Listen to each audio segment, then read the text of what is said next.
future. So now, interestingly, talking about the future, we've got so many changes at the moment. This whole COVID has changed the entire landscape. And I think, you know, Ken and Farah, both of you having come from a project management background, you would certainly have seen from experience how projects normally work from a fluidity point of view and normally work under normal circumstances. But we're in different times now, and we're seeing projects pausing. We're seeing project directions change because of changes in requirements. So what I want to do is just pass the baton to you, and would love to hear your thoughts on this, and especially what advice have you got for businesses that are going through this change process where they've either got to pause projects, or clients have paused projects, or they've just got to address changes in the environment that affects the projects. Right.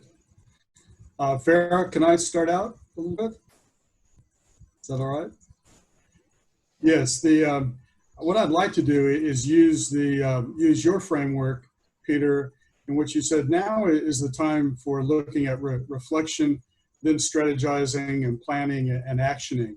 And so if we focus first on reflection, I think you also talked about reflection and challenging, you know, the project being stopped.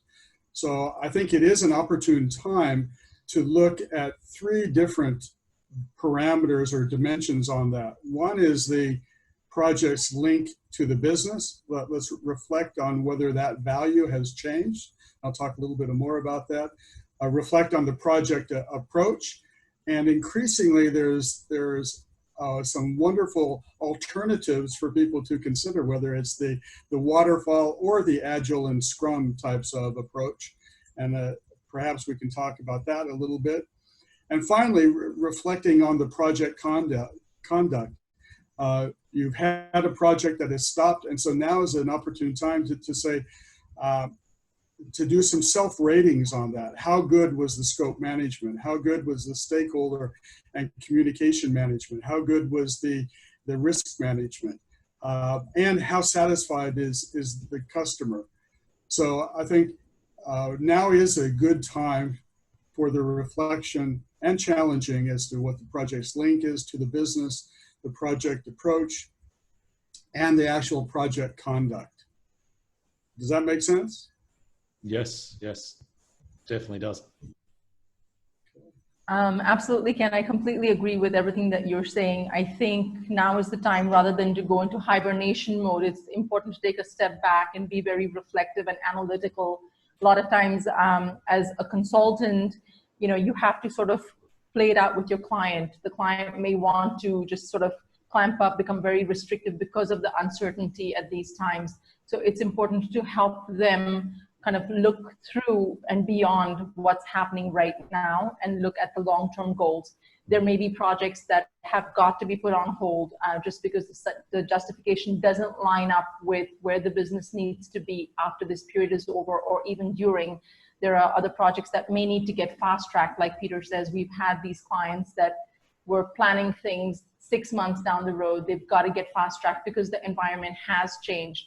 But really, you have to be very mindful of why you're doing a project. And that goes back to the justification, all the risks, because at this time, there are more risks to be mindful of, and having mitigation plans. So completely agree with you there. Yes, I think well said.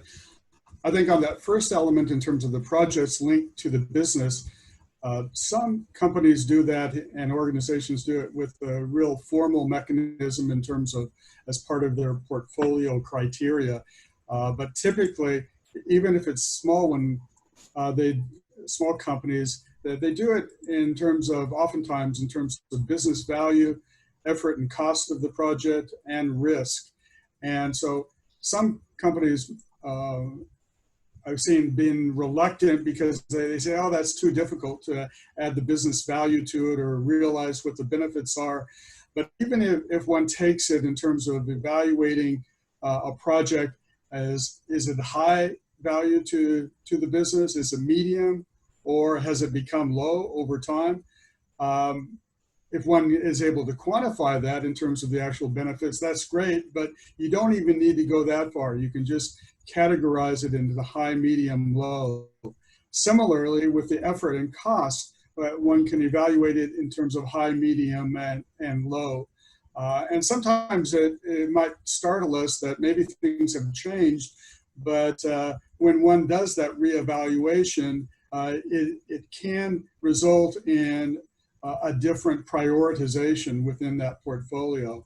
And finally, the thing that is oftentimes neglected or not paid as much attention to is the risk, which again can be the financial risk, the technical risk, the customer changing risk, et cetera. So, and it's probably worth a whole separate webinar just on risk and that risk mapping in terms of the severity and the likelihood. But again, one can keep it even simple in terms of high, medium, and low in terms of that project. So, and oftentimes a good first step is saying, let's take a pause and look at what is that link to the business. What is the importance to the business in terms of business value, effort and cost, and risk. Okay, so what you're saying, Ken, basically is that rather than just sort of off the cuff saying, okay, no, we don't know what's happening and this whole COVID thing, we're just going to pause. Rather than doing that, maybe the approach is almost like a matrix style analysis to say, okay, well, what are the risks? What are the components, high, medium, low, as you indicated? Could even use colors, you know, green, amber, red for high risk, and maybe use that to help ascertain the next move, whether it's a decision to continue or pause or go in a different direction. Does that sort of what you mean? Yes, and whether you want to or it's timely to reshape the project. So if it was a project that was dealing, for example, one of my clients is an insurance company and was dealing with international students, and that is a project that can or should be perhaps put on hold. But there are other feeder-in projects that could help lay the foundation that then is able to allow that to leapfrog later. So yes, so the first thing is saying, how does that stand as within the priorities of the overall portfolio, and should we, what is its value, effort, and risk associated? Farah, there's something that just popped into my mind as Ken's talking, and he gave that example of that student project. We're going through a big project at the moment, the e-commerce project, and what's been interesting is that if you recall, there was a particular requirement that me personally was quite sort of pushing for, and what ended up happening in that case is that you ended up finding a different way of achieving what we wanted to achieve, but an absolute fraction of the price. And you've said, look, we're doing it this way, it'll work. And if we find that the value is there, then we can invest the money to build that function out properly. So what are your thoughts on that? Because it's interesting to see how sometimes there might be some lower hanging fruit type solutions to a problem. It's a bit of a band-aid solution, but it's a way of testing without having to spend all that money and then getting the confidence. And then right, Peter. And it goes back to similar to what Ken mentioned, right? We have to evaluate the cost and value of what we're going to be developing and what we're going to be getting back. So there's definitely an ROI factor there. There are many ways to, to do something, and it could take you a long time to put in the perfect solution, but is that time now? Do we want to invest the time and the money now to get to the perfect solution, or do we solve the immediate problem? It's going to be a stable solution, and that's very key. We cannot just put in a Band-Aid and keep our fingers crossed and hope that the Band-Aid holds. It's very important to look at what things could go wrong even in a short-term solution, because we want the value, but we don't want the headache. So it's very important to look at all the factors around it. Going back to risk mitigation, something that Ken brought up that I wanted to add to is especially around resources right now. People on your project team or even in your customer base may not be as available to help you out on your project. So that's definitely a risk that you want to plan for and have mitigation for and a contingency for.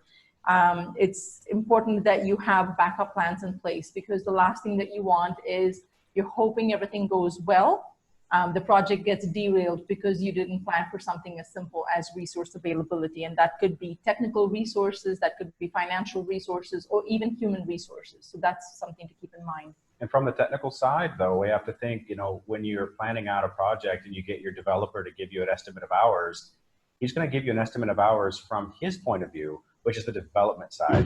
And whether or not he's actively, you know, counting the testing hours, we don't know. But that's where the project manager needs to come in and say, okay, look, here are the possible risks that go on. Contingency needs to be higher than what the developer has set. And we've seen so many times the developers think they can do things in 2 hours where it turns out to be 6 hours, and obviously expand that out exponentially with a larger project. And you have some trouble there. So we do require that contingency and that buffer for risk. Yeah, I think as a project manager, it's important to ask the right questions. Ask the right questions about, even within a project, are these requirements really key right now? So even within a project, you could take a step back and reevaluate your priorities. The entire project may not need to be done at one go. You may want to break it up into parts. And Ken, I'll let you talk more about project management methodologies there, because you've had experience with several different methodologies. But I think it's important to look at what's key right now, even on a project by project basis. Does everything need to happen all at once? Do we phase it?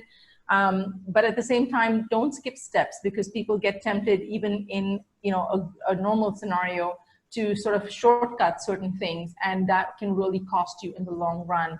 I've seen too many projects trying to rush through phases where a little bit more time for requirements gathering, for scope analysis, for just setting the expectations, that those steps get missed. And then later down the line, there's a big deviation in understanding from in the stakeholders. And that's pretty common, in fact. No, you've actually raised something really, really important at the moment in this current climate, which is that when the project needs to change direction, and it's almost like at the moment there's a feeling among some of the clients, certainly we're working with, it, okay, it's got to be quick, it's got to be instant, we've got to go, go, go, go, go.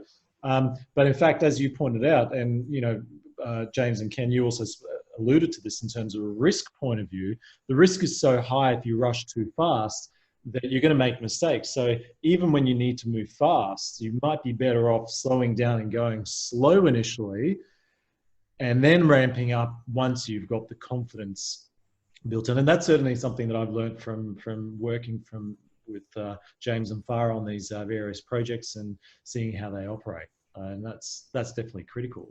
Ken, what advice would you give, Ken, to, you know, the standard sort of small to medium business who's not completing these large $10 million projects, but perhaps they're sort of working on the $50,000 to $200,000 projects out there? It might be a transformation project. It might be, it could even be a human systems project, for example. What pieces of advice would you give them in these sort of times?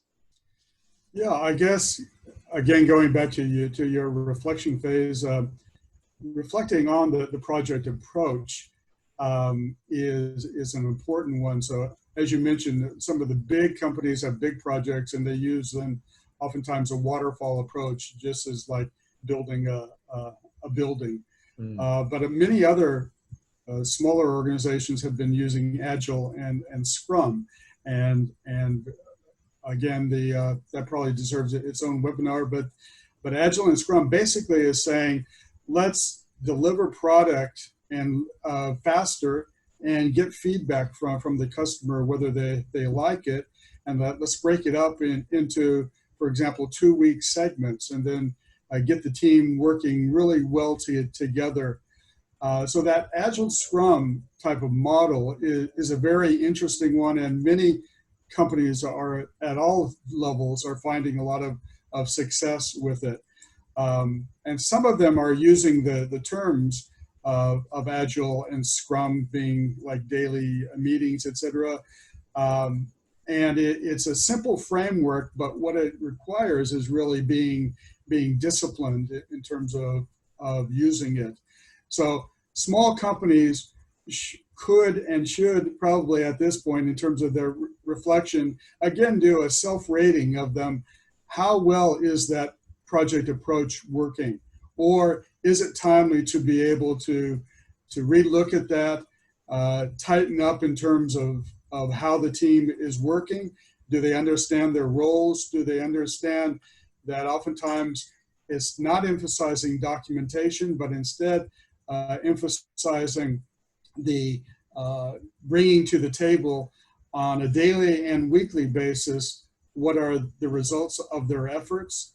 And so reevaluating their project approach and whether that an agile Scrum framework is appropriate or they need to do it better is probably a very timely sort of thing to do.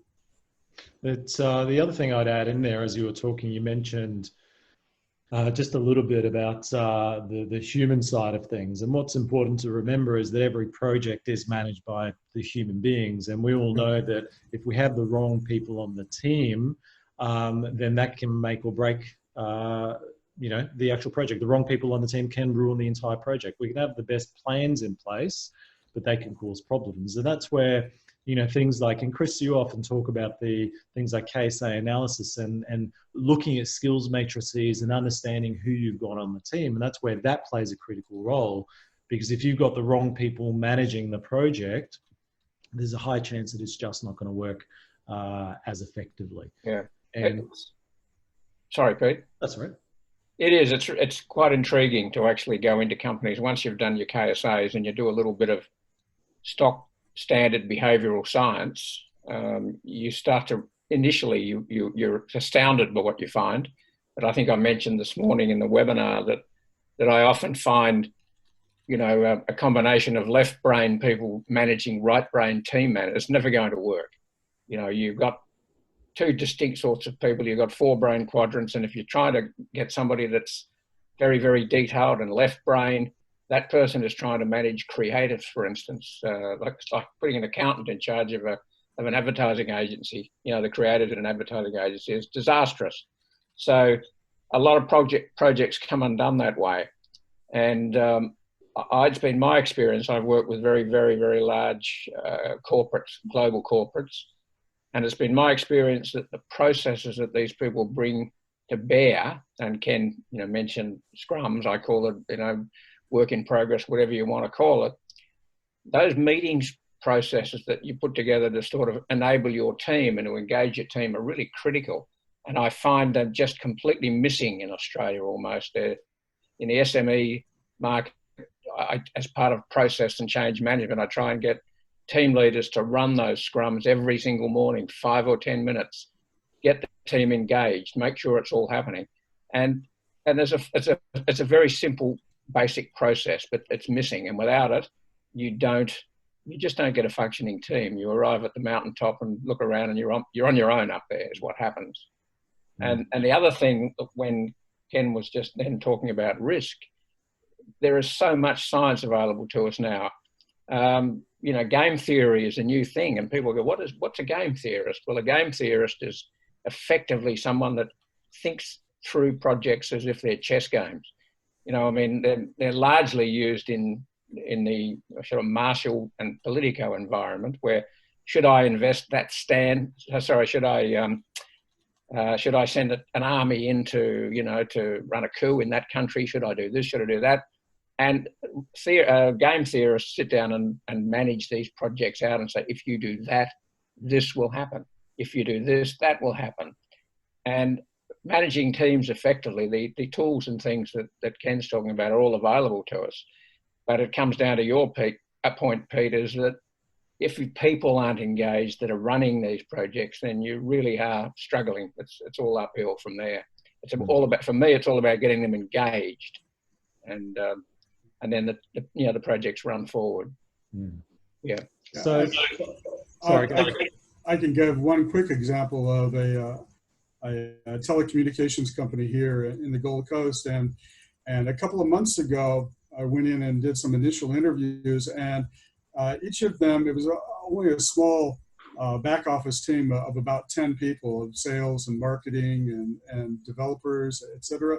And basically, they were saying that they felt like they were setting each other up for failure and for finger pointing when releasing a new product to the market. And through some of these engagements in terms of with daily scrums and having everybody speak up and identify blockers of what was getting in their way of getting things done.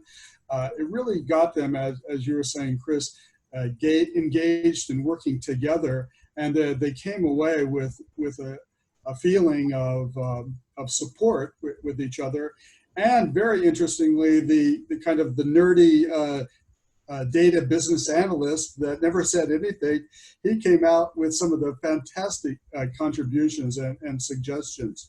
And so by tapping into some of these other ways of project management teamwork, you can really realize some wonderful synergies and outcomes that you would never have anticipated before. So the engagement of the team and their participation and working together is key. Fantastic. And look, I agree 100%. We've got quite a few projects on at the moment, and you know, and this is something we'll talk about later, but when it comes to digital transformation, at the heart of all successful transformation projects is really team synergy, because when we've got team synergy and people engaged and people are enabled to contribute, then we can have forward momentum. Now, obviously, all of that needs to be supported with the right methodology, whether it's waterfall, agile, or a conjunction of the two. I mean, that's sort of, you know, I'm starting to see these confluence of projects. Even in construction, we're starting to see this movement away from a pure waterfall with a little bit of this agile methodology coming in, which is quite interesting to see how that's taking shape. Now, Farah, you and I, we've got a couple of projects at the moment we're working quite closely on. And certainly one of the things that I've noticed in terms of the way that you operate is you keep really clean and detailed documentation. Why do you do that, and what's the benefit to keeping those documents and keeping the logs and keeping a record of what's happening? On any project, usually the ones that I've got experience with, they range from mid to large scale projects. It's really important to keep track of all the moving parts. And as the project manager, you're sort of like the ringmaster, the ringleader. You've got to have your things in order. Otherwise, you cannot give guidance where guidance is needed. Especially today, we've talked about risks and resources and people working remotely with social distancing. It's important to be able to communicate on any project for sure. But especially now where people may not be sitting in the same office, you don't have that in-person synergy. You've got to be able to communicate remotely. So having documents available where people can see the expectations, the goals, and be able to work towards a common goal to deliver the project successfully in the timeline, within budget. So it's especially important to keep track of all the details so that everybody knows what they're responsible for. They're working towards the same requirements. They're working at the same pace. And everything comes together in the end. Without having that, you're going to see people going off in different directions. Their understanding is different. We see remote teams not only from, you know, within a particular area, but across the globe. People are working with developers online that they've never worked with before. They're working with resources across the globe that may be on a different time zone. Information has got to be available in a way that it's understandable. And one thing that a project manager has to realize is every team member will digest the information in a different way. Some people are more visual than wordy, and we have to be able to sort of be inclusive. So make sure that people understand. So reiteration, you know, did you understand what I said? What did you understand of what I've given you? Where are your questions? So again, it comes down to maybe a little bit of over communication, at least initially, to make sure that everybody's on the same page. And then you can sort of adapt, adjust as needed. Well, that's really good advice. And look, some of the viewers or listeners, if we're once we've got this on the podcast, might be wondering why did I ask that particular question? Because now we're really going down the path of it's more project management methodology. And the reason I asked that and wanted this answer is because of this. We've been in a number of situations over the years in the projects that we've worked in, and certainly I've seen, where we haven't done this process, where we haven't followed the rigor, what ends up happening is we end up burning more money and more time, and we get more frustrated and stressed. And this is a really, really important point, because right now we have got clients coming to us potentially, you know, looking at pausing projects. We have got clients asking whether they should, shouldn't, what should they do. And what I say is that, yes, there is an answer of whether you should or shouldn't, but if you decide to do it, it is also really important that you do it the right way so that the project succeeds and the project saves you money, which is what we've got to do at the moment, rather than going this kerfuffle circle and you end up wasting money. So the poignant part of what Farah was saying is that take the time and invest it in the right methodology and the right focus, exactly what Kim was saying as well, and you will get a better return. Now, it's important to understand as a business owner that when you do this, the initial cost might be a little bit more. Don't be scared of that, because the initial costs are outweighed with the return on investment as a result of a cleaner, clearer project where you don't have to be jumping up and down because of the craziness that's happening. It's a more controlled process. It's really important to understand. And the other message that I have for business owners that are considering projects and looking at what to do is the simple fact that this COVID situation will go, things are going to come back into normality. If you had started a project right now, or were thinking of starting a project, then in my mind, I'm already knowing that you would have the budget already put aside for that project. You certainly wouldn't start a project with the goal of somehow raising the money. Maybe some people do, but I certainly wouldn't advocate for that. So if you've already got the budget, and if you go through the risk exercise that we spoke about, that Ken just mentioned, that Farah was talking about as well, and you come out of it and you see, okay, there's actually a lot of greens here. And if you're willing to take on the right project management methodology, and it might be that you engage a project manager, then you know what I'll say to you? Do it.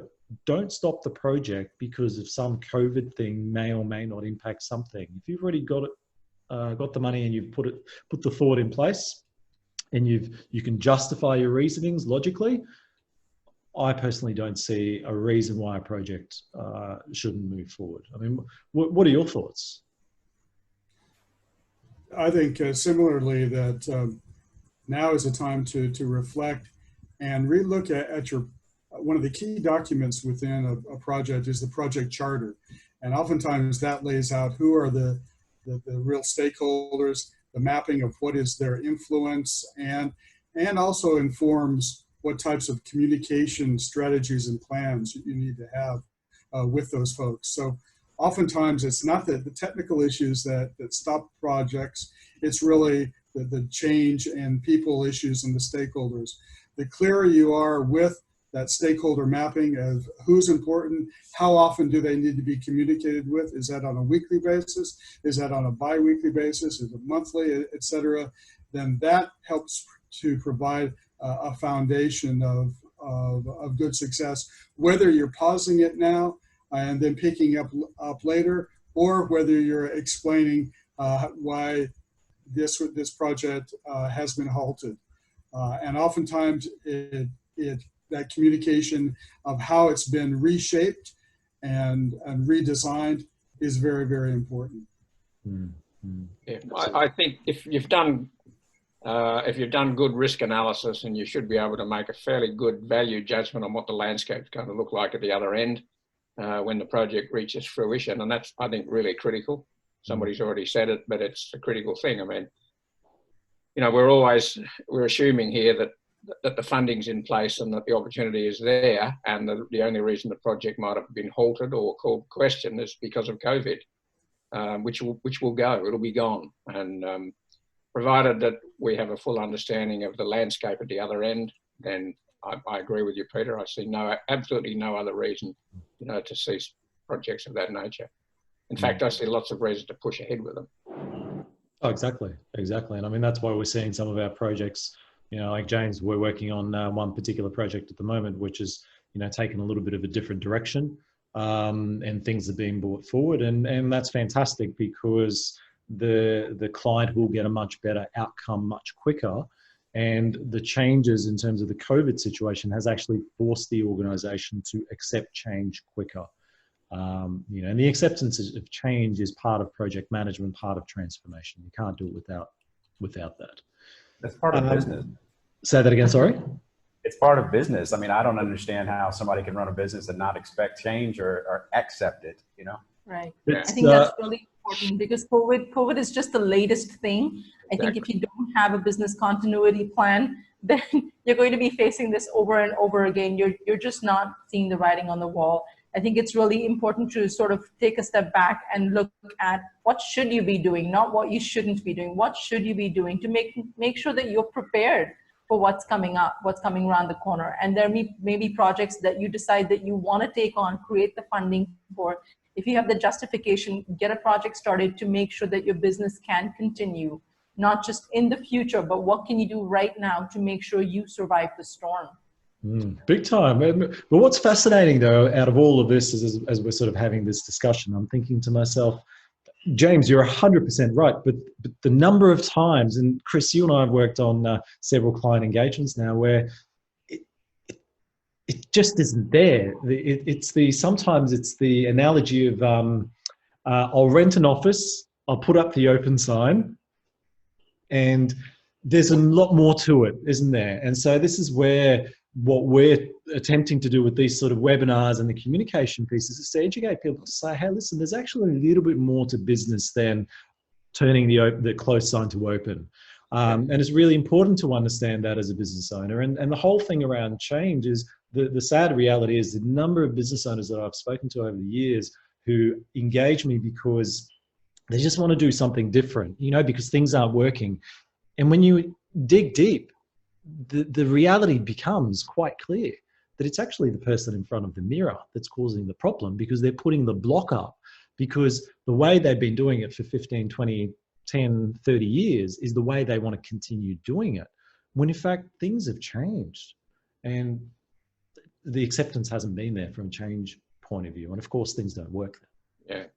Well, I've been banging away for near on 25 years about every single client I've ever had. Don't assume this is your business, because next year everything will be different.